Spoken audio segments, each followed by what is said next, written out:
បាទសួស្តីបងប្អូនទាំងអស់គ្នាបាទនេះថ្ងៃនេះដែលខ្ញុំបានមកបង្ហាញមុខម្ហូបមួយមុខបងប្អូនគឺណាំងៅសាច់មាន់បងប្អូននេះយើងកំពុងតែយកសាច់មាន់យើងកំពុងយកសាច់មាន់មកលាងសម្អាតនេះយើងកំពុងលាងសម្អាតហើយបងប្អូនសាច់មាន់ស្រែយើងមាន់ខ្លួនឯងបងប្អូននេះបងប្អូនមើលខាងនេះបងប្អូនរហឹង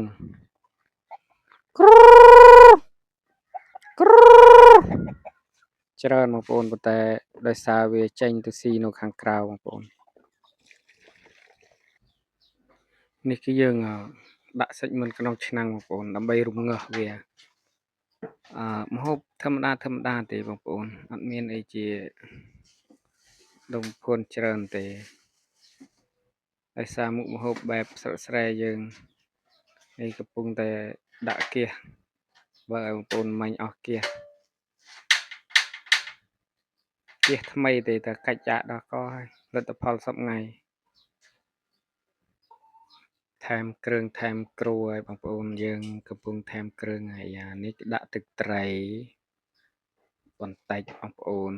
បន្តិចនោះមកវាកន្លងធំរ៉ូឌីបន្តិចរ៉ូឌីរបស់ខ្មែរយើងនោះរ៉ូឌីសាច់មាន់របស់ខ្មែរយើងនេះបងប្អូនស្ករសដាក់បន្តិចបងប្អូនអានេះគឺយើងកូរលាយតែម្ដងបងប្អូនម្សៅស៊ុបឬក៏ហៅថាប៊ីចេង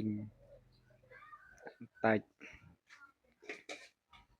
ដើម្បីឲ្យមានជាតិបងប្អូននេះឆ្នាំងចាប់ផ្ដើមក្តៅហើយយើងចាប់ផ្ដើមកូរសាច់ច្បល់លាយគ្រឿងដែលយើងបានដាក់មិញ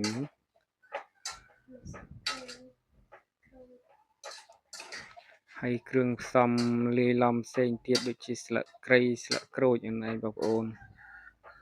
ដាក់លាយគ្នា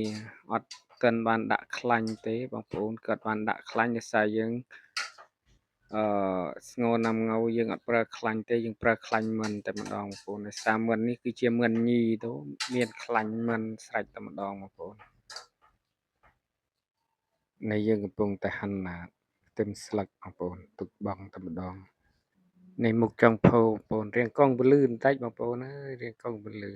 ស្អីយើងថតចេញពីក្រៅមកពីក្នុងទៅក្រៅវិញ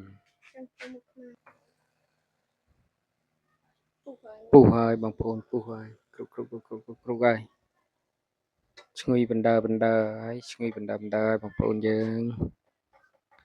ចិត្តបានហូបហើយ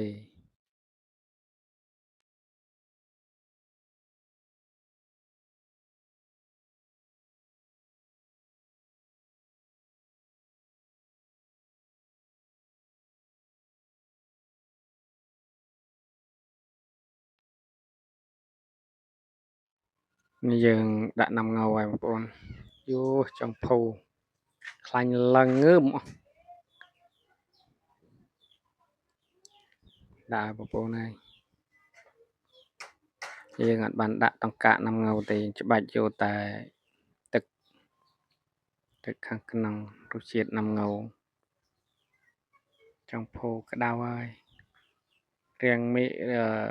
ចិត្តល្ងិតដែរបងប្អូនទៅបើកភ្លើងក៏អត់សូវច្បាស់ល្អ